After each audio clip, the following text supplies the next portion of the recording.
yüreğime yazdın kızıl harflerle, beni divane ettin o kara gözlerle. Her seher her akşam düşündüm darıktım, hayalımda her gün sevgiden danıştım. Sen yüreğime yazdın kızıl harflerle, beni divane ettin o kara gözlerle.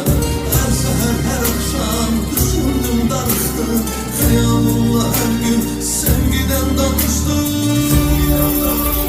Yürek senin kadar sevmedi hiç kimseni, bu eşk bana yeter neyleme özgürsünü. Ruhumun canı sen, sevgilim benim, senin gözlerinde tapmış ama sevgimi.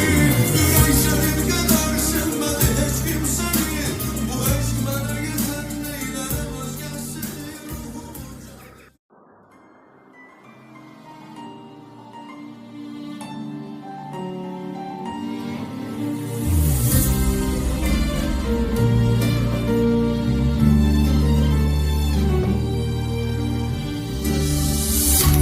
Sen yüreğime yazdın kızıl harflerle, beni divane ettin o kara gözlerle. Her seher her akşam düşündüm darıktım, hayalımda her gün sevgiden danıştım. Sen yüreğime yazdın